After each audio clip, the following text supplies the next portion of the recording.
नमस्कार, आप city reporter देख रहे हैं। मैं आपके साथ ताबिश कमाल हूं। मेरे साथ मेरे सहयोगी साजिद भी हैं। एक बार फिर हमले को लेकर के सियासत तेज़ हो गई। सिंदूर ऑपरेशन की सफलता के बाद भारतीय जनता पार्टी कई सामाजिक संगठनों के साथ मिलकर देश भर के अंदर तिरंगा यात्रा निकाल रही है। ये तिरंगा यात्रा कार्यक्रम लगभग 10 दिन रहेगा, जो हिंदुस्तान के अलग अलग कोनों में निकाली जाएगी। लेकिन उसके बावजूद भी देश के अंदर राजनीतिक माहौल गर्म हो गया है। कांग्रेस और आम आदमी पार्टी सहित कई विपक्षी दलों ने भारतीय जनता पार्टी और केंद्र सरकार को घेरा है। कांग्रेस ने यह आरोप लगाए हैं कि सीज़ फायर अमेरिका के दबाव में किया गया है। आपको बता दें कि अमेरिकी राष्ट्रपति डोनाल्ड ट्रंप ने सऊदी अरब के अंदर एक बयान दिया है, जिस बयान के बाद से भारत की राजनीति गर्मा गई है। डोनाल्ड ट्रंप ने सऊदी अरब जाकर के ये कहा है कि मैंने भारत और पाकिस्तान दोनों मुल्कों को व्यापार न करने की धमकी दी थी और इसी वजह से दोनों मुल्कों ने अमेरिका का कहना मानकर ये सीज़ फायर किया है। अब इस बात को लेकर के देश के अंदर राजनीतिक घमासान बचना शुरू हो गया है। कांग्रेस के तमाम नेताओं ने एक के बाद एक सोशल मीडिया पर पोस्ट करके ये आरोप लगाया है कि भारत की कूटनीति और भारत की विदेश नीति दोनों को ही आज की सरकार ने ख़त्म कर दिया है। अगर किसी के दबाव और धमकाने और डराने से हम सीज़ फायर कर रहे हैं तो ये हमारी सेना और हमारे देश के लिए अपमान की बात है। कांग्रेस पार्टी लगातार बीजेपी पर हमलावर है। कांग्रेस पार्टी ने ये भी कहा कि ये जिस तरह से सरकार ने सीज़ फायर किया है, प्रधानमंत्री नरेंद्र मोदी ने जिस तरह सीज़ फायर अमेरिका के कहने के बाद किया है, ये एक लीडर नहीं बल्कि जो डीलर है उसकी छवि दर्शाता है। यही नहीं, दूसरी तरफ आम आदमी पार्टी ने भी जमकर निशाना साधा। आम आदमी पार्टी के कई नेताओं ने बीजेपी और केंद्र सरकार से कई सवाल पूछे। आम आदमी पार्टी से राज्यसभा सांसद संजय सिंह ने एक प्रेस कॉन्फ्रेंस की, जिसमें उन्होंने सरकार से सीज़ फायर विशेष सत्र बुलाने और सर्वदलीय बैठक की भी मांग की। वीडियो जर्नलिस्ट सादिक के साथ ताबिश कमाल, दिल्ली।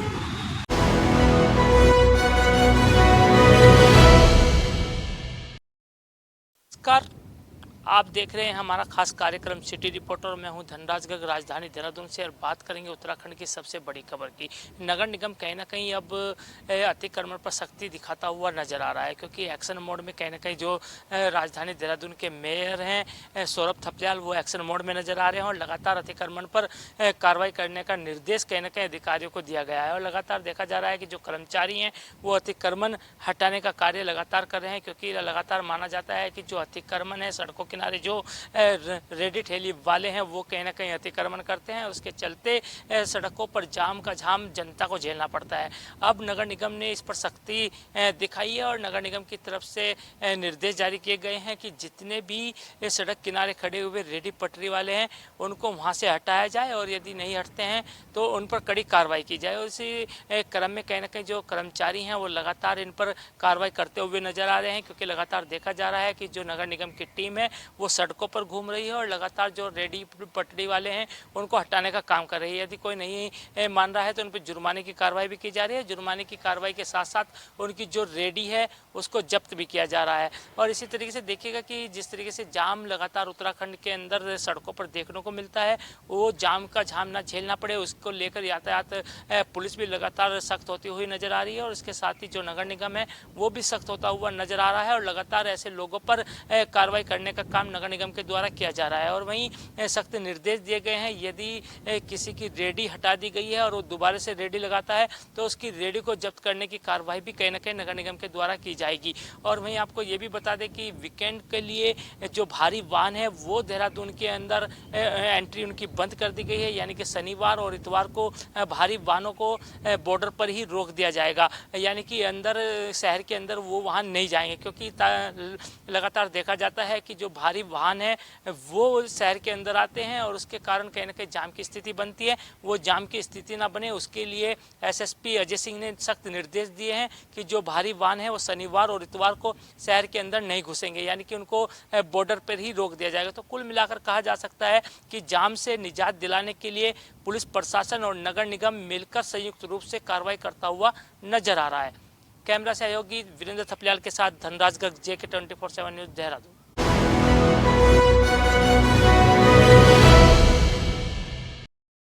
नमस्कार दोस्तों, स्वागत है आपका हमारे विशेष प्रोग्राम सिटी रिपोर्टर में। और मैं देहरादून से धीरेन्द्र प्रताप सिंह आपके सामने हाजिर हूँ बड़ी खबर लेकर के। उत्तराखंड में आज तिरंगा यात्रा निकाली गई, जिसका नेतृत्व मुख्यमंत्री पुष्कर सिंह धामी ने किया। चीड़वाला स्थित शहीद स्मारक से ये यात्रा शुरू हुई और उसके बाद पूरे शहर में भ्रमण करती हुई ये यात्रा निकली और पूरे शहर को कवर किया। उसके बाद मुख्यमंत्री ने एक सभा को भी संबोधित किया, जिसमें तिरंगा यात्रा को लेकर के उन्होंने कहा कि आज पूरा देश हमारी सेना के शौर्य, साहस, पराक्रम और सटीक निर्णय को लेकर के गर्व महसूस कर रहा है। उन्होंने कहा कि हमारे वीर सैनिकों ने ये सिद्ध कर दिया कि हमारी सीमाएं सुरक्षित हाथों में है।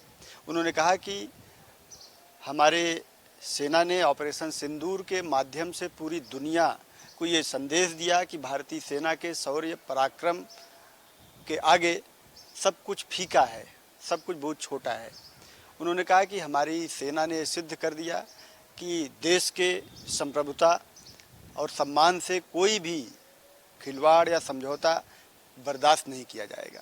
उन्होंने कहा कि इस ऑपरेशन सिंदूर के माध्यम से हमारी सेना ने न केवल शौर्य, साहस और पराक्रम का प्रदर्शन किया, बल्कि सटीक निर्णय के माध्यम से आतंकवादियों के दिल में दहशत भी भर दी। उन्होंने कहा कि जो आतंकवादी अभी तक पाकिस्तान आर्मी को अपनी सुरक्षा दीवार समझते थे, उस पाकिस्तान आर्मी की सीने को भी हमारी आर्मी ने छलनी कर दिया और पूरे दुनिया को ये संदेश दे दिया कि भारत आतंकवाद पे कोई समझौता नहीं करेगा, यानी जीरो टॉलरेंस ऑन टेररिज्म, यह भारत का ध्येय वाक्य है और ये बना रहेगा। मुख्यमंत्री ने कहा कि तिरंगे के सम्मान में यात्रा निकाली गई और इसके माध्यम से हम उन वीर सैनिकों को नमन करते, उनको सैल्यूट करते हैं, जिनकी वजह से आज हमारे देश की सीमाएं सुरक्षित है, भारत की संप्रभुता सुरक्षित है और दुनिया में भारत का सम्मान बढ़ा है। उन्होंने कहा कि प्रत्येक भारतीय नागरिक को अपने नागरिक दायित्व का पालन करना चाहिए और आर्मी के साथ कंधे से कंधा मिला करके खड़े रहना चाहिए। उन्होंने कहा कि जो लोग आर्मी पर सवाल उठाते हैं, निश्चित रूप से उनका देश के हित से कोई लेना देना नहीं है। कैमरा सहयोगी वीरेंद्र थपलियाल के साथ JK 24/7 के लिए देहरादून से धीरेन्द्र प्रताप सिंह।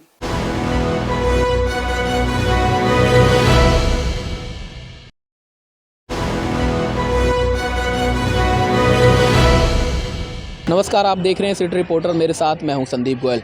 फरीदाबाद में एक ऐसा मामला सामने आया है जिसके बाद से अब लगातार जो है एक महिला कैसे अपने ही बच्चे का कत्ल कर सकती है, इसको लेकर सवाल खड़े किए जा रहे हैं।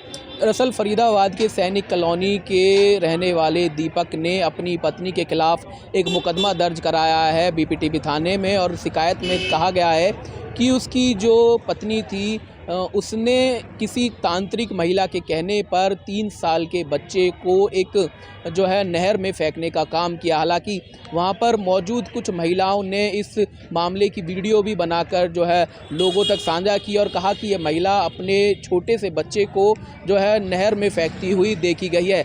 हालांकि उसके बाद गोताखोरों ने बच्चे का शव जो है नहर से बरामद कर लिया है और अब BPTP थाने में महिला और उस महिला तांत्रिक के खिलाफ मामला दर्ज कर दोनों को जेल पहुंचाने का काम किया है और आगे की कार्रवाई में जुट गई है। दरअसल मामला सैनिक कॉलोनी का है, जहां पर एक कपिल ने अपनी महिला जो उसकी पत्नी है उसके खिलाफ मामला दर्ज कराया है और कहा यह जा रहा है कि जो उसकी पत्नी है वो लगातार एक तांत्रिक महिला जो कि बंगाल के रहने वाली थी, वो सैनिक कॉलोनी में रहती थी और वो ऐसे जानकारी देती थी कि आपका जो बेटा है वो जो है एक जिन्न का बेटा है और उसको यदि नहीं मारा गया तो वो फिर आपके परिवार को ख़त्म कर देगा। इस तरह की बातें जब उस महिला से बार बार की गई तो उसने जो है ये कदम उठाया और अपने 3 साल के बच्चे को जाकर जो है गंदे नाले में फेंक दिया और उसकी मौत हो गई। अब हालांकि पुलिस ने इस पूरे मामले में कार्रवाई करते हुए 2 महिलाओं को गिरफ्तार करके जेल भेजने का काम किया है, लेकिन इस घटना के बाद से लगातार जो है लोग यही सवाल उठा रहे हैं कि कैसे एक माँ अपने छोटे से बच्चे को किसी तांत्रिक के कहने पर जो है इस तरह से उसको मौत के घाट उतार सकती है। तो वहीं लोगों का यह भी कहना है कि आज के दौर में जहां आधुनिकता की बात की जा रही है तो वहीं लोग अभी भी इस तरह के तांत्रिक विद्या में विश्वास रखते हैं और उनके कहने पर कैसे एक बच्चे की जो है हत्या कर दी गई। अब कहीं ना कहीं परिवार वाले उस जो है इस मामले में गिरफ्तारी की जो मांग कर रहे थे, हालांकि पुलिस ने अब गिरफ्तार कर जेल भेज दिया है, लेकिन इस मामले में कठिन से कठिन और कठोर से कठोर कार्रवाई करने की मांग की जा रही है। सहयोगी राकेश के साथ संदीप गोयल, J 24/7 न्यूज़, फरीदाबाद।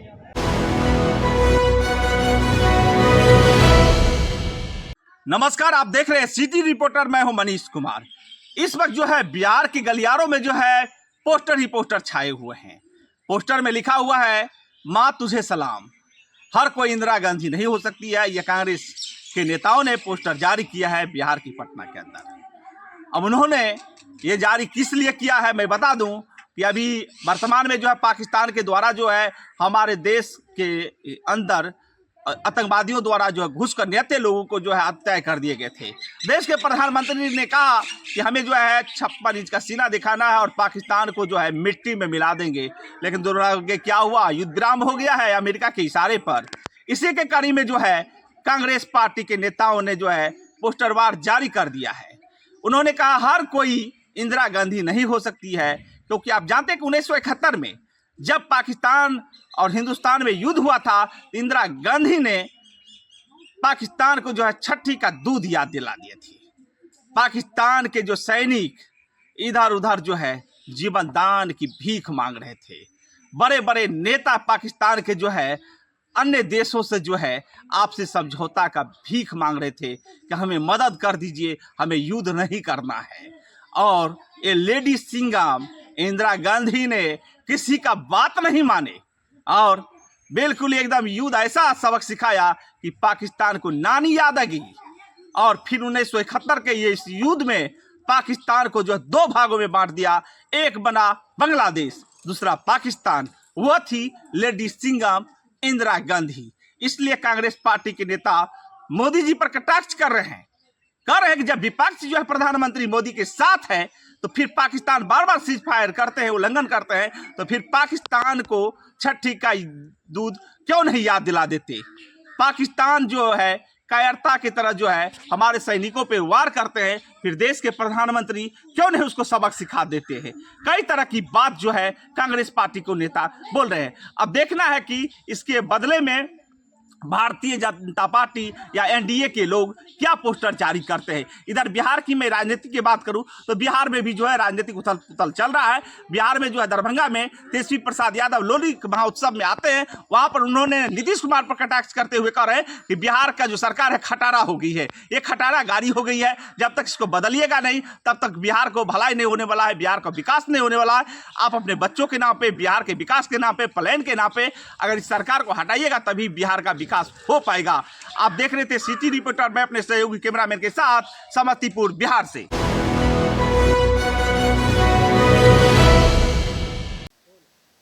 बढ़ते साइबर अपराध को कम करने को लेकर उत्तर प्रदेश पुलिस एक बड़ा अभियान चलाने जा रही है। अभियान जागरूकता का होगा और लगातार तमाम जो स्कूल हैं, कॉलेज हैं और तमाम जो लोग हैं आम जनमानस, उनको जागरूक किया जाएगा कि आखिर कैसे इन अपराधों से बचा जाए। लगातार उत्तर प्रदेश पुलिस साइबर अपराध में कमी लाने की कवायद शुरू कर दी गई है और शायद यही वजह है कि आप देखिए कि पुलिस अधिकारियों के तरफ से तमाम जो सार्वजनिक स्थान है वहां पर इसको लेकर जागरूकता अभियान चलाया जा रहा है, ताकि आने वाले समय में जो साइबर अपराध एक बड़ी चुनौती है उस चुनौती से निपटा जा सके। और शायद यही वजह है कि लगातार कहीं ना कहीं तमाम ऐसे स्थान चिन्हित किए जा रहे हैं पुलिस अधिकारियों द्वारा, जहां पर साइबर को लेकर कार्यशाला चलाई जाएगी और लोगों को जागरूक किया जाएगा, ताकि जिस तरह से अमूमन देखा गया कि लगातार उत्तर प्रदेश सहित तमाम भारत के जो भी राज्य हैं वहां पर साइबर जो अपराध है वो लगातार बढ़ रहे हैं। और उत्तर प्रदेश पुलिस ये चाहती है कि साइबर अपराध पर भी काबू पाया जाए और शायद यही वजह है कि लगातार इस पे कवायद की जा रही है कि साइबर अपराध को कम करने के लिए लोगों को जागरूक होना भी बहुत ज़रूरी है। और शायद यही वजह है कि पुलिस जागरूकता अभियान के सहारे साइबर अपराध को कम करने की कोशिश कर रही है। और आने वाले समय में जिस तरह से साइबर के जो बड़ी घटनाएं हुई हैं, हालांकि लगातार पुलिस उन पर शिकंजा कस रही है, लेकिन पुलिस अधिकारियों की अगर माने तो इस अपराध को कम करने के पीछे सबसे बड़ा योगदान जागरूकता होगा। कैमरामैन किशन के साथ उमेश मिश्रा, JK 24/7 लखनऊ।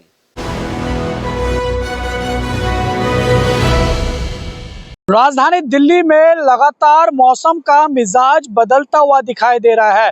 कभी राजधानी दिल्ली में तेज आंधी चल रही है तो वहीं दूसरी ओर राजधानी दिल्ली के आसमान में तेज धूप भी खिलती हुई दिखाई दे रही है। अगर हम मंगलवार की बात करें तो मंगलवार को पूरे दिन राजधानी दिल्ली के आसमान में तेज धूप खिली रही। हालांकि जैसे जैसे दिन आगे बढ़ा, शाम हुई तो शाम को दिल्ली एनसीआर के आसमान में काले घने बादल देखने को मिले और इसके साथ साथ तेज गति से हवा भी राजधानी दिल्ली में चलती हुई दिखाई दी, जिसकी स्पीड थी कई जगहों पर 50 किलोमीटर प्रति घंटे के हिसाब से भी मापी गई। वहीं अगर हम आपको आज बुधवार की बात करें तो बुधवार को जो मौसम विभाग की तरफ से अपडेट जारी किया गया है उसके अनुसार आज भी राजधानी दिल्ली के आसमान में पूरी तरीके से आसमान में धूप खिली रहेगी। बादलों की आवाजाही बिल्कुल भी देखने को नहीं मिलेगी। हालांकि जो तेज गति की रफ्तार से हवाएं हैं वो लगातार चलती रहेंगी और अगले 7 दिन तक दिल्ली के आसमान में बादलों की आवाजाही और आंख मिचौली भी देखने को मिल सकती है। हालांकि जो तापमान है वो 40 डिग्री सेल्सियस से लेकर 42 डिग्री सेल्सियस के आसपास बने रहने की संभावना मौसम विभाग की तरफ से जताई गई है। और फिलहाल जिस तरीके से गर्मी बढ़ रही है, लेकिन उसको लेकर लू का कोई भी अलर्ट दिल्ली के लिए मौसम विभाग की तरफ से जारी नहीं किया गया है। यानी कुल मिलाकर अगले 1 हफ्ते तक अभी जो जैसा मौसम है ऐसा ही बने रहने की संभावना मौसम विभाग की तरफ से जताई गई है। वहीं अगर हम बात करें मानसून की तो मानसून को लेकर मौसम विभाग की तरफ से जो अपडेट जारी किया गया है उसके अनुसार मानसून जो है इस बार अपने तय समय सीमा से पहले दस्तक दे सकता है भारत में। तकरीबन केरल में 27 मई को मानसून के पहुंचने की संभावना मौसम विभाग की तरफ से जताई गई है। और अगर ऐसा होता है तो फिर देश के बाकी जगहों पर भी जो मानसून है वो अपनी तय समय सीमा से पहले पहुंच सकता है, ऐसा मौसम विभाग की तरफ से अनुमान जताया जा रहा है। वीडियो जर्नलिस्ट बलदेव के साथ उज्जवल कुमार, JK 24/7 न्यूज, दिल्ली।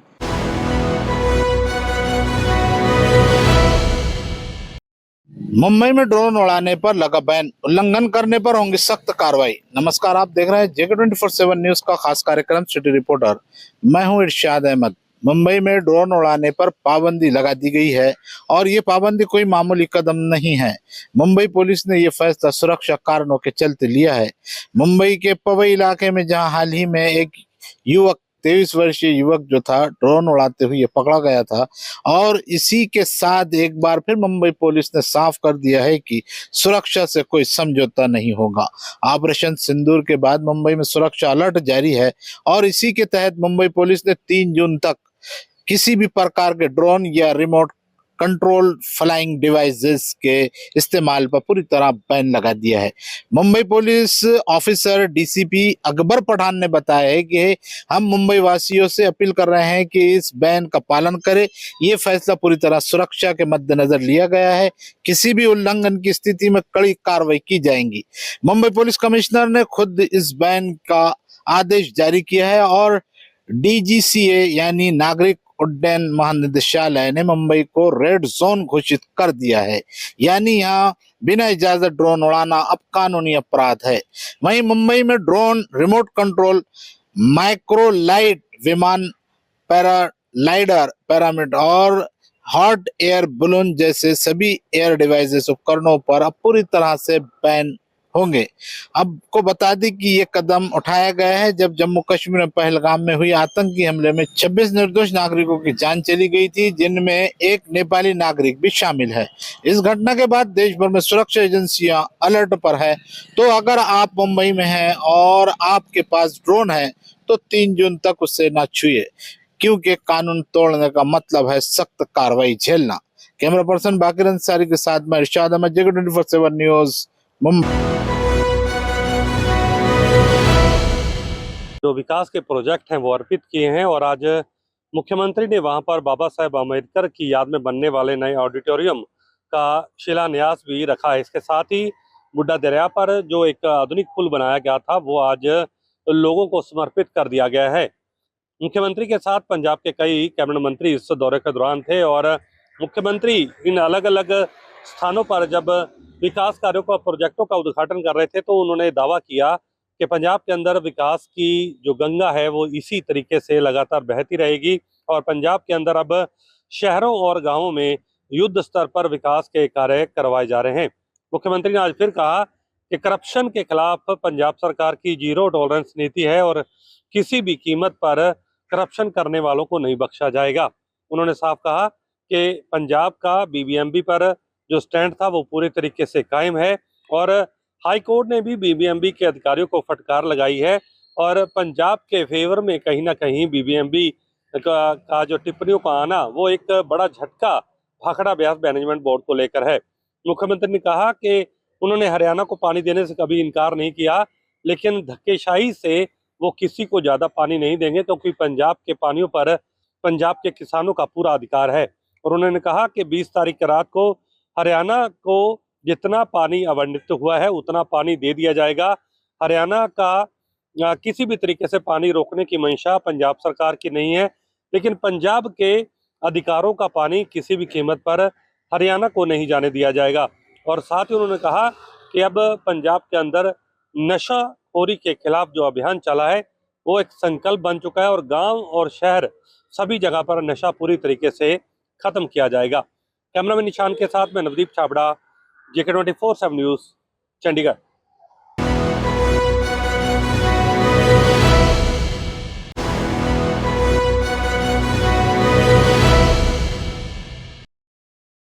देश की सेना के शौर्य को सलाम करने के लिए आज उत्तर प्रदेश के मुख्यमंत्री योगी आदित्यनाथ के साथ साथ डिप्टी सीएम ब्रजेश पाठक, उसके साथ डिप्टी सीएम केशव प्रसाद मौर्य एवं कैबिनेट के तमाम मंत्रियों ने तिरंगा यात्रा निकाली। उत्तर प्रदेश में ये तिरंगा यात्रा राजधानी लखनऊ में मुख्यमंत्री के नेतृत्व में निकली एवं सभी जिला मुख्यालयों पर अन्य जिला मुख्यालयों पर सभी जिला अध्यक्षों ने इस तिरंगा यात्रा को निकाला।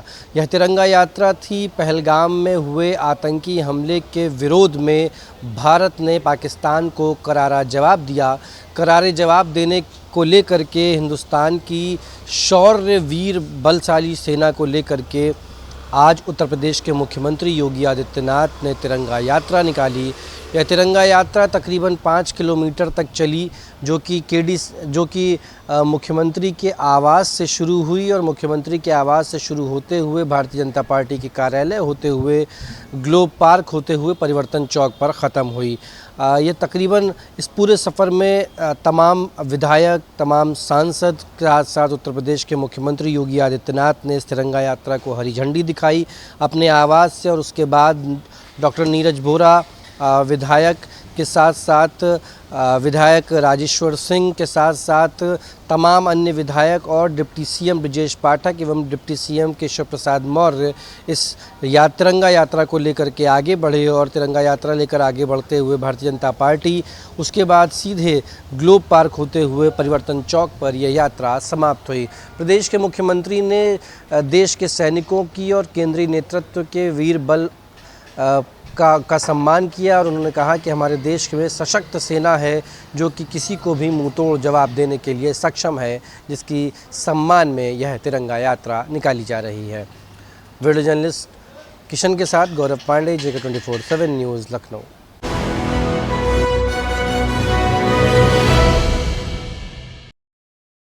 सूफिया कुरैशी जो कर्नल हैं भारतीय सेना ने, उनको जिम्मेदारी थी पाकिस्तान पे अटैक करने की और बाकायदा उनके धर्म विशेष यानी कम्युनिटी और धर्म को लेकर विजय शाह जो मध्य प्रदेश के कैबिनेट मिनिस्टर हैं उन्होंने तीखा टिप्पणी की और इस टिप्पणी को लेकर भारतीय जनता पार्टी ने सख्त रवैया अख्तियार किया है।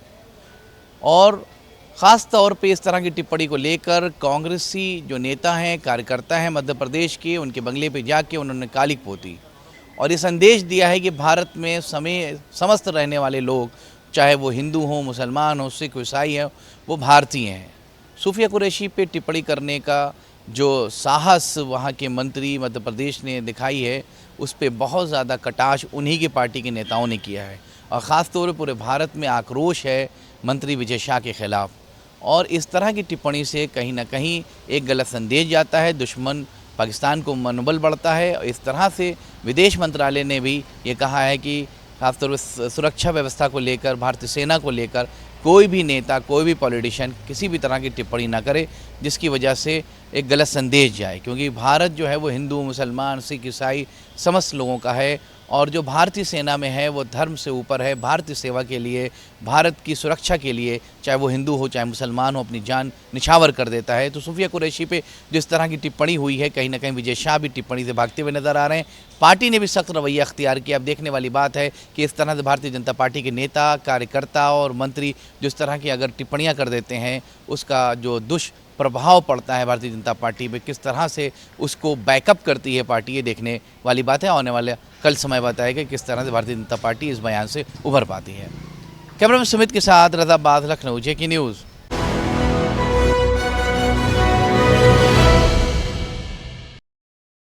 सिटी रिपोर्टर में सभी दर्शकों का बहुत बहुत स्वागत है। प्रदेश में मौसम विभाग ने फिर आज अलर्ट जारी किया है, जिसमें गरियाबंद जिले समेत 9 जिलों में ऑरेंज अलर्ट जारी किया है, जिसमें रायपुर दुर्ग में 60 किलोमीटर रफ्तार से हवा चलेगी। वहीं बालोद राजनांदगांव में बिजली गिरने के आसार के भी संकेत दिए हैं। वहीं बस्तर में 4 दिन बरसात होने के भी संकेत दिए हैं। बता दें कि कुछ ही दिन पहले जो मौसम का रुख बदला था, जिसमें आंधी तूफान और बारिश हुआ था, जिसमें किसानों को रबी फसल में काफी परेशानियों का सामना करना पड़ा। वहीं अभी कटाई जोरों पर है और किसानों की जो रबी फसल की कटाई है, उसकी मुसीबत फिर बढ़ सकती है। अब ये देखना होगा कि मौसम विभाग के अलर्ट के बाद किन किन जिलों में ये जो मौसम कितना असर डालेगा, ये आने वाले दिनों में ही पता चल पाएगा और किसानों को कितना नुकसान होगा या कितनी राहत मिल पाएगी। ये मौसम के जो चेतावनी जारी की है, जिन जिन क्षेत्रों में इस प्रकार मौसम प्रभाव डालेगा और किसानों को कितनी परेशानी होगी, ये आने वाले दिनों में ही पता चल पाएगा। वहीं पिछले हफ्ते की बात करें तो जिलों के जिस प्रकार कई जिले में जो मौसम ने आंधी तूफान और बारिश की कहर बरपाई थी, तो बेमौसम बारिश से लोगों को काफी परेशानियों का सामना करना पड़ा था और फिर से मौसम विभाग ने अलर्ट जारी किया है। ये किन किन क्षेत्रों में कितना प्रभाव डालेगा, ये आने वाले दिनों में ही पता चल पाएगा। जेके 24 के लिए छत्तीसगढ़ गरियाबंद से परमेश्वर राजपूत।